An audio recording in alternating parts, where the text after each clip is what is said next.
Inquérito da Polícia Civil aponta que incêndio no Hospital Badim começou no térreo, onde ficava o gerador e um estoque de combustível.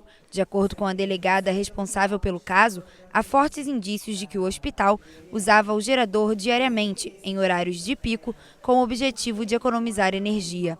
O advogado do Badim, Bernardo Caiuca, confirmou para a CPI dos incêndios da Alerj que essa era uma prática do hospital e que no dia do incêndio o gerador estava sendo utilizado. A Polícia Civil está intimando a Estemac, empresa responsável pelo gerador, para prestar esclarecimentos sobre a manutenção do equipamento. Como eles faziam a manutenção, para eles confirmarem com a gente pelos os protocolos deles se realmente estava tudo dentro do padrão para funcionar e não ter nenhum erro que desse o cometimento desse fato, esse evento triste que foi o incêndio. Mais de um funcionário afirmou que o gerador era utilizado para economia. Então, a gente ainda está em fase de análise, de oitivas, esperando laudos técnicos, porque é uma investigação muito complexa. Então, a gente depende de muitos dados ainda para finalizar e chegar a uma conclusão final. O incêndio no Hospital Badim ocorreu em setembro e já foram contabilizadas 21 vítimas. De acordo com o Instituto Médico Legal, 9 das 10 primeiras vítimas tiveram como causa da morte a inalação de gás e fumaça. A Polícia Civil pediu um novo laudo da perícia para apurar o motivo da fumaça ter se propagado tão rápido. Durante a reunião desta sexta-feira, o Corpo de Bombeiros afirmou aos deputados que houve demora ou na detecção do fogo ou no acionamento da corporação por parte do hospital. Segundo o Coronel Sarmento, os bombeiros dos quartéis da Tijuca e de Vila Isabel chegaram em menos de 10 minutos ao local e já encontraram o incêndio em propagação. Logicamente, quando a gente fala de um incêndio, uma edificação vertical, as condições já são muito mais difíceis no que diz respeito ao combate ao incêndio, né? Ainda mais tratando de uma edificação hospitalar.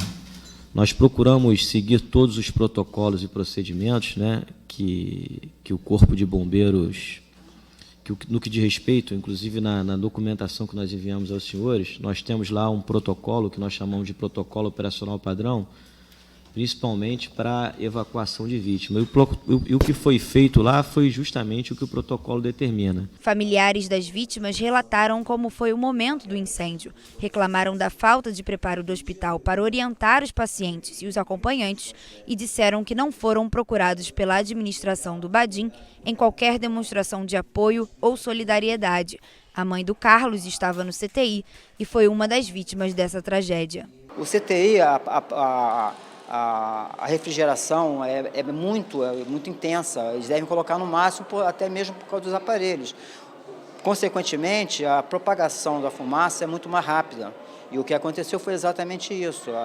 A fumaça começou inicialmente branca, rápida, começou a sair, e a gente começou a ficar preocupado. Não, mas está controlado. Entra para o boxe e fecha.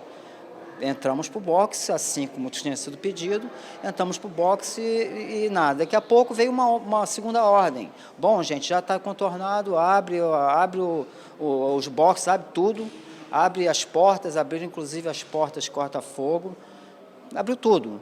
Vamos tentar dissipar a fumaça. Não conseguiu dissipar a fumaça, e o que começou a acontecer foi que nos dutos começaram a mudar a cor da fumaça, começou a sair uma fumaça negra, aí sim que começaram as pessoas a correr, aí aconteceu o pânico. Por quê? O tempo era curto. Um dos diretores do hospital, Fábio Santoro, compareceu à audiência após os deputados decidirem pela condução coercitiva de um representante do Badim. Fábio afirmou que o hospital tem brigada de incêndio e que, na ocasião, 33 funcionários treinados estavam no prédio. O diretor também contou que a administração já fechou 6 acordos de indenização com as famílias das vítimas e que outros 10 estão em andamento. Um primeiro exemplo, uma cliente evoluiu para óbito à decorrência do incêndio ou da sua queimadura de via respiratória, enfim, vamos encurtar, do incêndio. A família era de outro estado, então o paciente ia ser sepultado. Então a família nos convocou, apresentou isso, colocou nominalmente as pessoas que viriam para esse para esse sepultamento, e o hospital se encarregou de fazer as questões de honrar os valores com despesa de passagem aérea, etc. Esse é um caso de paciente que faleceu. Outros pacientes foram transferidos alegando estarem muito distantes dos seus domicílios. Então, o hospital também honrou com as questões de transporte e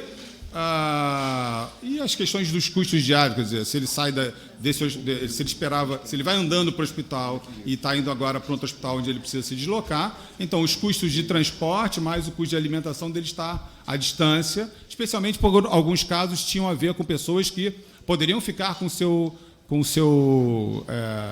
paciente, com o seu acompanhante ao longo do dia. Os deputados da CPI solicitaram ao Corpo de Bombeiros todos os laudos e certificados dos 2 prédios do Hospital Badim. Segundo os representantes do hospital, nas últimas obras feitas no prédio antigo acometido pelo incêndio, não houve mudanças estruturais e, por isso, não há necessidade de uma nova licença. Existem 3 entendimentos da Polícia Civil, que não tem licenciamento, do Corpo de Bombeiro, que não tem, mas porque nunca foi provocado, e do Hospital Badim, que tem. Então, a gente não conseguiu entender se tem ou se não tem. A gente vai requerer agora a todas as instâncias de autoridades que nos enviem se de fato tem, e também o Hospital Badim, para que a gente consiga checar e ver de fato se tem ou se não tem. Mas a verdade é que, diante do que foi relatado aqui, parece não ter do prédio velho. O prédio novo tem. Existem 2 prédios e existe um prédio residencial no meio. E, além disso, tem uma ligação entre os 2 prédios. Então, está muito confuso isso.